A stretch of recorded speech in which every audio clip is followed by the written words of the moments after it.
नमस्कार, मैं हूं आशीष चतुर्वेदी और मेरे साथ जुड़ेंगे वरुण दुबे। सबसे पहले देख लेते हैं कि अंतर्राष्ट्रीय बाजारों से कैसे संकेत देखने को मिल रहे हैं और एसजीएक्स निफ्टी फिलहाल आपको क्या रुझान दिखा रहा है। कल की भारी गिरावट के बाद सेकेंड हाफ में हमने देखा था कि काफ़ी बढ़िया रिकवरी आई थी और एसजीएक्स निफ्टी को आज अगर आप देखेंगे तो अच्छी बात है कि हरे निशान में, हालांकि हरे निशान में, लेकिन कोई खास बढ़त यहाँ पर देखने को नहीं मिली। केवल 1-1.5 अंकों की बढ़त जो है एसजीएक्स निफ्टी पर आपको नजर आएगी। एशियन संकेत ठीक ठाक है, अमेरिकन मार्केट से भी अगर आप देखें तो कोई खराब संकेत है नहीं, लेकिन कल की जो एकदम सडन बिकवाली आई थी उसके बाद कहीं ना कहीं कॉशियस ट्रेंड जो है वो अपनाना होगा। विस्तार से समझते हैं वरुण से। वरुण, कैसे देख रहे हैं संकेतों को?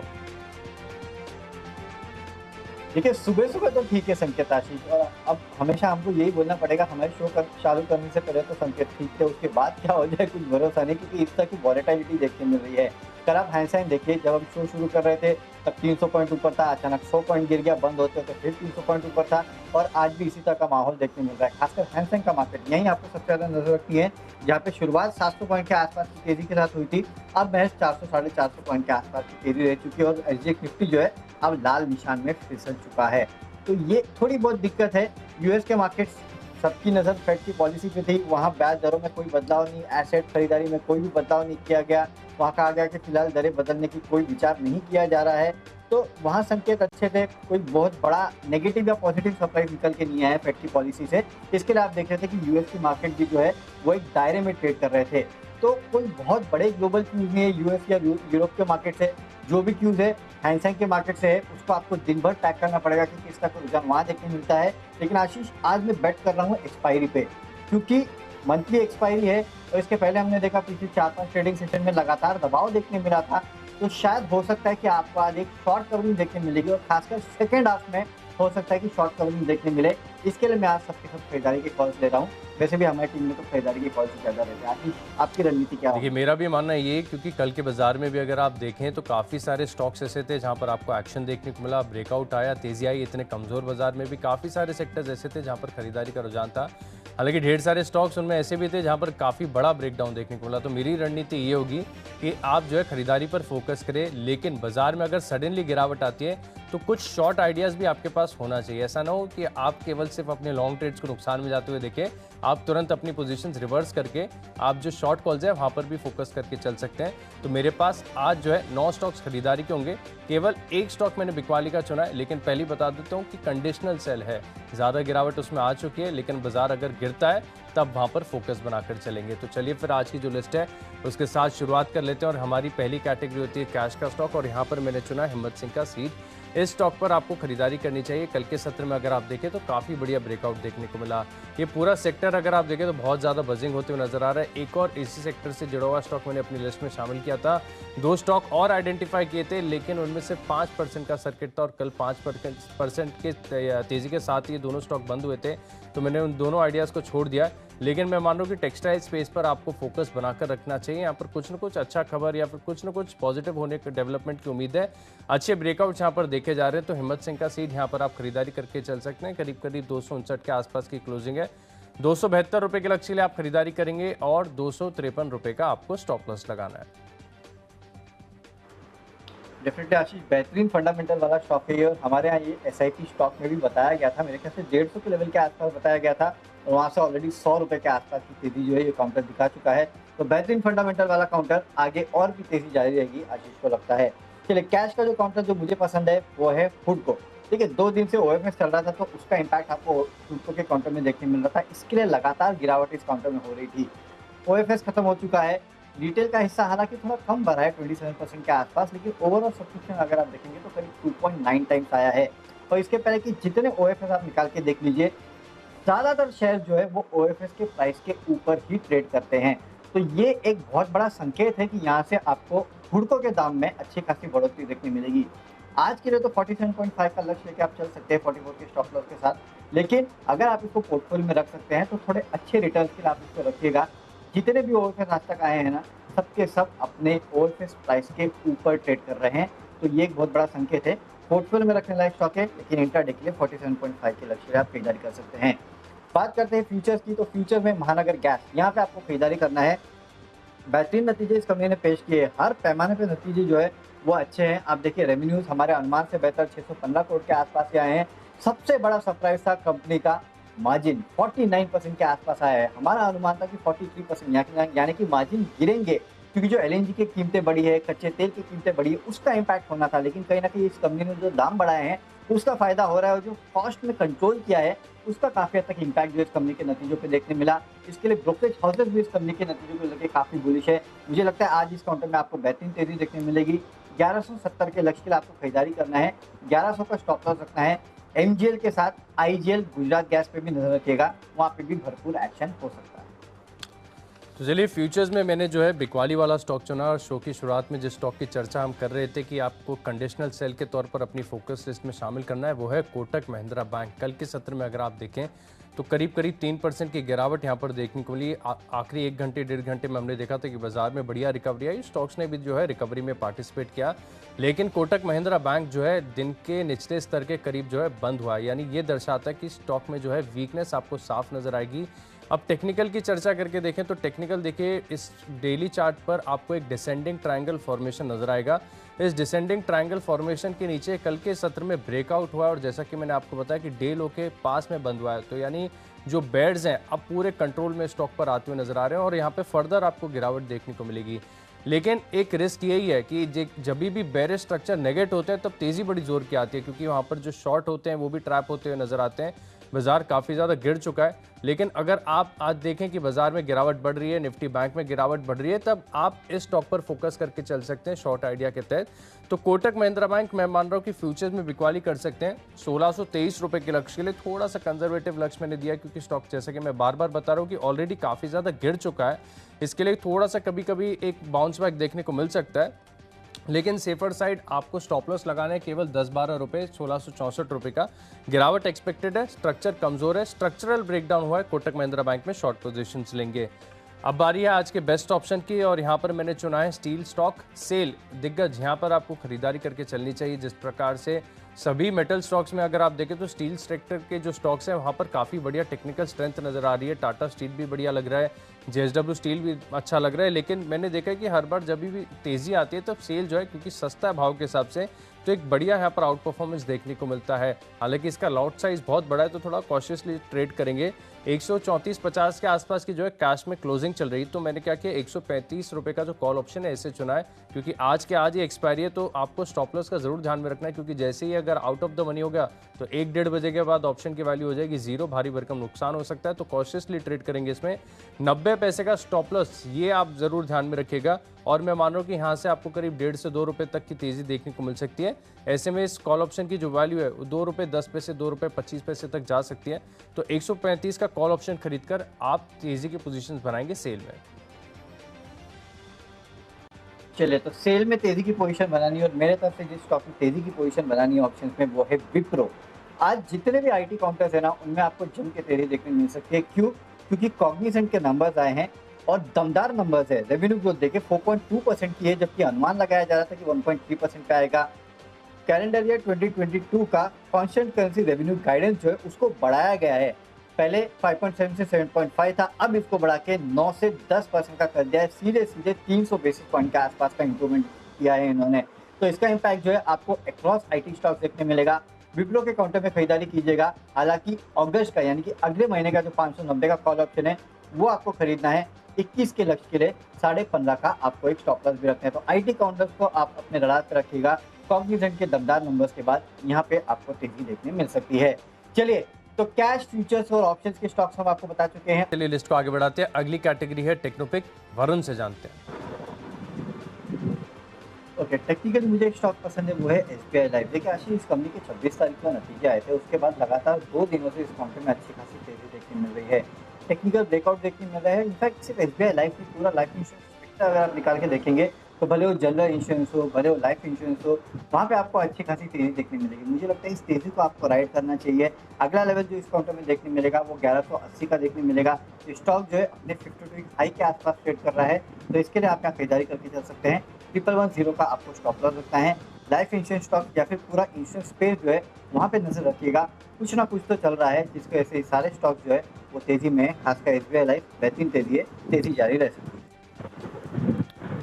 तो बिल्कुल वरुण को पसंद आ रहा है टेक्निकली एसबीआई लाइफ, मुझे पसंद आ रहा है एवररेडी इंडस्ट्रीज। कल के सत्र में अगर आप देखें तो काफ़ी बड़ा ब्रेकआउट एक ही दिन के अंदर देखने को मिला था, और जिस प्रकार की कल की तेज़ी आई है, मई 2018 के हाईस को स्टॉक ने तोड़ा और गैप फिल अप किया है। तो मैं मान रहा हूँ कि ये जो कंटिन्यूशन मूव है देखने को मिल सकता है, और वैसे भी ओवरऑल स्ट्रक्चर भी अगर आप देखें तो सपोर्टिव है, खरीदारी करने का यहाँ पर इंडिकेशन देखने को मिल रहा है। वॉल्यूम्स के लिहाज से भी अगर आप देखें तो जो अप ट्रेंड है इसका कंफर्मेशन देखने को मिल रहा है। तो 272.40 के आसपास की कैश में क्लोजिंग है। 388 रुपये के लक्ष्य के लिए आप स्टॉक में खरीदारी करके चल सकते हैं। स्टॉप लॉस जरूर लगाना है 363 रुपये का। चलिए अब लिस्ट को आगे बढ़ाते हैं और अगली कैटेगरी है फंडा पिक, और फंडा पिक के लिहाज से मैंने चुना है नई लिस्टिंग जोमेटो। यहाँ पर अगर आप देखें तो कई सारे रिटेल निवेशक अभी भी दुविधा में है कि क्या किया जाए, क्योंकि पैसा तो काफ़ी बढ़िया बन चुका है। अब इस स्टॉक को होल्ड करें कि प्रॉफिट बुक करें, लेकिन आप देखिए जिस प्रकार से लगातार ब्रोकरेज हाउसेज का और फंड्स का फोकस बनते हुए जा रहा है, ये काबिले तारीफ है। देखिए थोड़े दिन पहले यूबीएस की रिपोर्ट आई थी जहां पर कवरेज की शुरुआत की गई थी, 165 रुपये का लक्ष्य दिया गया था। अब जो है जेफरीज की तरफ से रिपोर्ट आई है यहाँ पर, और 170 रुपये का लक्ष्य इन्होंने दिया है। और सबको अगर आप देखें तो अब लॉन्ग टर्म ग्रोथ प्रोस्पेक्ट्स हैं वो नज़र आ रहे हैं, जिस प्रकार से कंपनी एक डिसरप्ट कर सकती है पूरे मार्केट्स को। अच्छी कंपनी का जो ट्रैक परफॉर्मेंस देखने को मिला, हालांकि लॉस मेकिंग है लेकिन लॉस आगे भी जाके हो सकता है। और कई सारी बड़ी टेक कंपनीज में हमने देखा है कि कई सालों तक लॉस चला है, लेकिन बाजार ने उन्हें भी प्रीमियम वैल्यूएशंस दिए ग्रोथ के दम पर, क्योंकि अगर टॉप लाइन बढ़ रही है तो ग्रोथ हो रही है, मार्केट शेयर कैप्चर हो रहा है, तो ये एक बड़ा पॉजिटिव हो सकता है। तो यहाँ पर मैं मान रहा हूँ कि जोमेटो लिमिटेड इस स्टॉक अगर आपको आईपीओ में अलॉटमेंट लग गया तो अच्छी बात है, आपने लिस्टिंग के दिन पे खरीदा तो और भी अच्छी बात है, लेकिन नहीं खरीदा है तो भी खरीदने का यहाँ पर मौका मुझे नजर आ रहा है। 165 रुपये के डिसेंट रिटर्न्स यहाँ पर देखने को मिल सकते हैं। समय जरूर देना होगा 6 से 9 महीने का, स्टॉक बजेंगे, लगातार सुर्खियों में रहेगा, फोकस बनाए रखें। ओके, तो जोमेटो पे इन्वेस्टर्स की दुविधा जो है उसको आशीष ने दूर कर दिया, और एक हाई कन्विक्शन आइडिया की तरफ लग रहा है जोमेटो, राइट आशीष? 165 170 कितने का टारगेट? बिजनेस इतना बढ़िया वरुण, मैं मान रहा हूँ कि यहाँ पर है ना स्मॉल क्वांटिटी में खरीदारी करके आपको स्टॉक को भूल जाना चाहिए। यहाँ पर एक कहावत होती है ना कि लेस इज मोर, ये पूरी तरीके से एप्लीकेबल है। छोटी क्वांटिटी लेके भूल जाइए। चलिए ठीक है, तो छोटी क्वांटिटी लेके भूल जाइए, अच्छा काउंटर है, अच्छी तेजी दिखा सकता है। फंडामेंटली जो स्टॉक मुझे पसंद है वो है इकरा का काउंटर। यहाँ पे कंपनी के नतीजे आए हैं, सादा सा अगर आप देखेंगे तो नतीजे काफी बेहतरीन है। रेवेन्यूज 15% बढ़े हैं, एबिटा 66% बढ़ा है, एबिटा मार्जिन 21.5% से बढ़ के 31% पे आए हैं, मुनाफा 43% बढ़ा है, 24 करोड़ पे आया है। तो नतीजे बेहतरीन है, उसका इम्पैक्ट देखने को मिलेगा। 3800 के लेवल के लिए खरीदारी कीजिएगा, 2600 का आपको स्टॉप लॉस भी रखना है। अगला स्टॉक जो है वो निवेश का स्टॉक है, और निवेश आपको करना है बाटा इंडिया में। देखिए हम लगातार अनलॉक की बात करते हैं, और अनलॉक का एक बहुत बड़ा बेनिफिशियरी जो होगा वो बाटा इंडिया भी होने वाला है। और वैसे भी अब आप लगातार खबरें सुन रहे हैं कि किस तरह से स्कूल्स रीओपन हो रहे हैं, ऑफिसेस रीओपन हो रहे हैं। मेरे ख्याल से इन्फोसिस ने अपने ऑफिसेस में लोगों को बुलाना शुरू कर दिया है, बाकी सारे और भी काफ़ी सारी कंपनियां जिन्होंने लोगों को अपने ऑफिस में बुलाना शुरू कर दिया है। इसका इम्पैक्ट सीधे सीधे बाटा इंडिया पे होगा, क्योंकि इनका जो कंजम्पशन है, इनके प्रोडक्ट का कंजम्पशन है, वो डायरेक्टली इन सब कैटेगरीज यानी कि ऑफिसर्स और स्कूल से रिलेटेड होता है, तो उसका इम्पैक्ट देखने मिलेगा। और वैसे भी आपको उन क्वालिटी स्टॉक्स में फोकस करना चाहिए जो कि पेंडेमिक के टाइम पे काफ़ी पिट चुके थे और अपने लाइफ हाई से काफ़ी दूर है, और बाटा इंडिया उनमें से एक है। 1900 के आसपास का लाइफ हाई है, वहाँ से करीब 200-300 रुपये नीचे चल रहा है। उस लेवल को आपको ध्यान में रखते हुए यहाँ खरीदारी करना चाहिए। अगले 4 महीने में मुझे लगता है 1900 के आसपास के लेवल दिखा सकता है।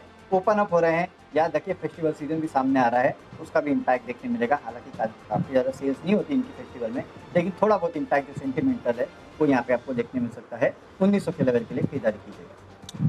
चलिए निवेश के लिहाज से मुझे पसंद आ रही रियल एस्टेट कंपनी आशियाना हाउसिंग। काफ़ी बार ये स्टॉक मैंने आपको रिकमेंड किया, अच्छी तेज़ी उन स्तर से देखी गई है, लेकिन जिस प्रकार से इसका स्ट्रक्चर है और पूरा रियलिटी पैक अगर आप देखें तो बजेंगे। इस स्टॉक ने भी अगर आप देखें तो फेब 2018 के हाईस को तोड़ा है, अच्छा कंसोलिडेशन के बाद ब्रेकआउट है, और एक न एक रियल एस्टेट स्टॉक जो है आपकी लिस्ट में ज़रूर रहना चाहिए।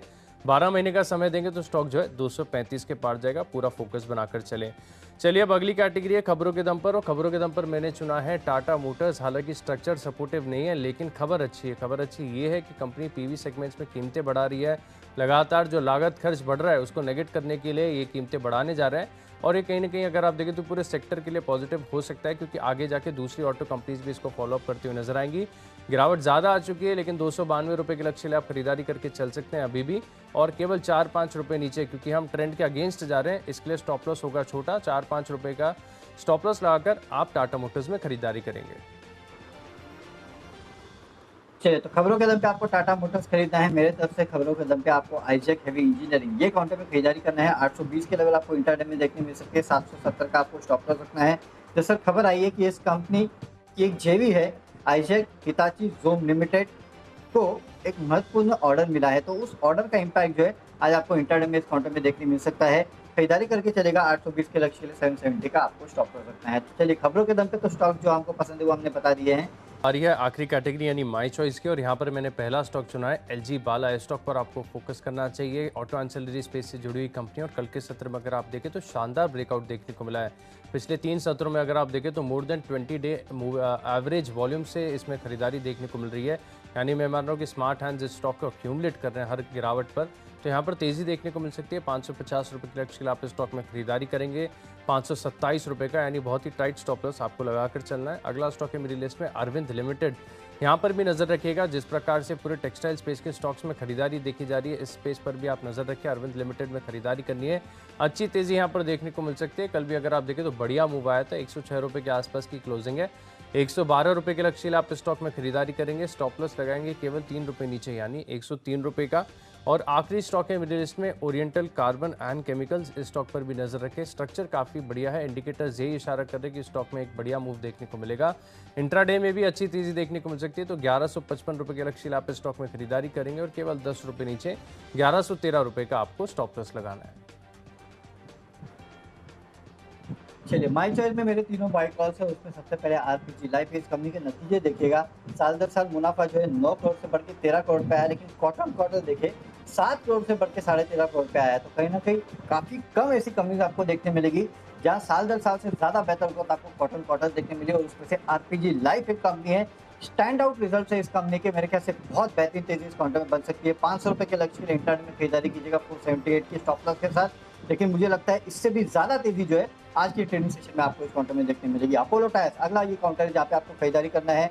इस काउंटर की एक रेंज है 215 210 से 230 235। इस रेंज के बीच में काउंटर ट्रेड करता है। फिलहाल 221 के आसपास आ चुका है और आज एक पुल बैक का दिन है। मुझे लगता है इस रेंज के ऊपरी स्तर पे काउंटर फिर से जा सकता है। 229 के आसपास इंट्राडे में काउंटर लेवल दिखा सकता है। 230 235 के आसपास आता है तो फिर से वहाँ शॉर्ट करने के मौके बन जाते हैं। 215 के लेवल के आसपास के लिए तो 216 का स्टॉप लॉस रखिएगा। आखिरी काउंटर है नज़ारा टेक। यहाँ पे आपको खरीदारी करना है। मेरे ख्याल से 1-2 दिन, शायद कल ही इस कंपनी के नतीजे आने वाले हैं। उसके पहले बेहतरीन मोमेंटम जो है आपको इस काउंटर में देखने मिल सकता है। जिस तरह से हैप्पी स्माइल और रूट मोबाइल में देखने मिला था, वैसे ही आपको नज़ारा टेक में भी देखने मिलेगा। 1900 के लेवल के खरीदारी कीजिएगा। 1800 का आपको स्टॉप लॉस भी रखना है। तो चलिए 20 स्टॉक्स की लिस्ट तो हो गई तैयार, लेकिन अगर आपने कोई भी स्टॉक या कोई भी लेवल मिस कर दिया है तो जल्दी से रिकैप देख लीजिए। मेरी लिस्ट में पहला कैश का स्टॉक है हिम्मत सिंह का सीड। फ्यूचर्स में आपको बिकवाली करनी है। अगर बाजार में गिरावट आती है तो कोटक महिंद्रा बैंक के फ्यूचर्स को शॉर्ट करेंगे। सेल में 135 का कॉल ऑप्शन खरीदकर तेजी के पोजीशंस बनाएंगे। टेक्निकली पसंद आ रहा है एवररेडी इंडस्ट्रीज। जोमैटो पर लगातार ब्रोकरेज हाउस की रिपोर्ट्स आ रही हैं, इसका एक असर देखने को मिलेगा। आशियाना हाउसिंग लंबी अवधि के लिहाज से आप खरीदारी करके चल सकते हैं। खबरों का असर देखने को मिलेगा। टाटा मोटर्स में, एलजी वाला में कल के सत्र में ब्रेकआउट हुआ है। टेक्सटाइल स्पेस के स्टॉक्स बजेंगे। मैंने चुना है अरविंद लिमिटेड। ओरिएंटल कार्बन में भी एक ब्रेकआउट की उम्मीद है। 1155 रुपये के लक्ष्य आप इस स्टॉक में खरीदारी करेंगे। इन 10 स्टॉक्स में मेरा कन्विक्शन सबसे ज्यादा है निवेश के लिहाज से आशियाना हाउसिंग। रियलिटी स्टॉक्स में अगर आप देखें तो बेहतरीन स्ट्रक्चर है, बढ़िया ब्रेकआउट्स हैं। आशियाना हाउसिंग में मान रहा हूं कि 12 महीने का समय देंगे तो 235 के पार जाएगा। कैश का काउंटर है हुडको, जहाँ पे आपको खरीदारी करना है। फ्यूचर्स में महानगर गैस पे खरीदारी कीजिएगा। बेहतरीन नतीजों के चलते अच्छी खासी तेजी देखने मिलेगी। ऑप्शंस में विप्रो का 590 का अगस्त का कॉल ऑप्शन खरीदना है। टेक्निकली एसबीआई लाइफ बेहतर लगता है। फंडामेंटली इकरा में खरीदारी करना है। निवेश करना है बाटा में अगले 4 महीनों में 1900 के लक्ष्य के लिए। खबरें आइजैक हेवी इंजीनियरिंग में है, यहाँ पे खरीदारी कीजिएगा। माइक चॉइस में आरपीजी लाइफ बेहतरीन नतीजों के चलते यहाँ पे तेजी देखने मिलेगी। अपोलो टायर्स और नज़ारा टेक में भी खरीदारी करना है। और इसमें से मेरा बेस्ट पिक है आइजैक हेवी इंजीनियरिंग। इस कंपनी की जेवी को जो ऑर्डर मिला है उसका इम्पैक्ट इंट्राडे में आपको देखने मिलेगा। 820 के लक्ष्य से खरीदारी करना है। 770 का आपको एक स्टॉप लॉस भी रखना है। तो चलिए रिकैप भी हमने देख लिया, लेकिन वरुण शो की शुरुआत में जब हम शुरुआत की थी हमने शो की तब एसजीएक्स निफ्टी आपको हरे निशान में दिख रहा था। हालांकि कोई तेज़ी बड़ी नहीं थी, 1-1.5 अंकों की तेज़ी देखने को मिल रही थी, लेकिन अब फाइनली अगर आप देखें तो रोलर कोस्टर शुरू हो चुका है और एसजीएक्स निफ्टी आपको लाल निशान में नजर आएगा। करीब करीब 15 अंकों की गिरावट यहाँ पर देखने को मिल रही है। एक्सपायरी का दिन है, वॉलेटाइल सेशन हो सकता है। आप कैसे देख रहे हैं? आशीष, अब यही बात है, देखिए वॉलेटिलिटी आप इसी तरह से देख सकते हैं कि जब आप बोल रहे थे तो एसजी निफ्टी हरे निशान में था, जब तक मैंने बोलना शुरू किया एसजी निफ्टी लाल निशान में पहुंच चुका था। इस तरह की वॉलेटिलिटी जो है इंडियन मार्केट में एसजी निफ्टी में देखने मिल रही है। हाँ, एक बात आशीष लेकिन अच्छी है कि हैंसेंग अभी भी 450 पॉइंट के आसपास का उछाल दिखा रहा है, तो वहां से एटलीस्ट ये राहत है कि आज लाल निशान में नहीं गया। अब दिन भर में अगर लाल निशान में चला जाए तो इंडियन मार्केट की धुलाई होगी, लेकिन अगर ये लाल निशान में नहीं गया ना आशीष, तो मेरे ख्याल से एक तगड़ी शॉर्ट कवरिंग आपको सेकंड हाफ में देखने मिलेगी इंडियन मार्केट में। उसके लिए आपको तैयार हो जाना चाहिए। देखते हैं, एसजी निफ्टी तो फिलहाल 11 पॉइंट के आसपास की गिरावट दिखा रहा है, हो सकता है जब हम खुलेंगे तो एसजी निफ्टी भी हरे निशान में आ जाए। अच्छा, तो पहले संकेत बाजार लेता था डाउ फ्यूचर्स से, लेकिन अब आपको अपनी फोकस लिस्ट में शामिल करना, वॉच लिस्ट में हैंगसेंग यहाँ पर पूरे दिन नज़र बना के रखें। और कल के सत्र में हमने देखा भी था जब बाजार में हैंगसेंग में रिकवरी आई थी, तब निफ्टी में भी जो है एक रिकवरी का ट्रेंड देखने को मिला, स्टॉक्स ने भी पार्टिसिपेट किया। लेकिन अच्छी बात यह है कि अभी भी अगर आप देखें तो जो ब्रॉडर मार्केट्स हैं, कैश के स्टॉक्स हैं, स्मॉल कैप हैं, मिड कैप्स हैं, यहाँ पर जो तेज़ी का रुख है वो बरकरार देखने को मिल रहा है। और बाजार की रिकवरी में अगर आप देखें तो स्ट्रॉन्ग बाउंस बैक भी देखने को मिलता है। लेकिन दोनों ही स्टॉक्स जो है यानी बाइंग के और सेलिंग के आपको अपनी फोकस लिस्ट में शामिल करके चलना चाहिए।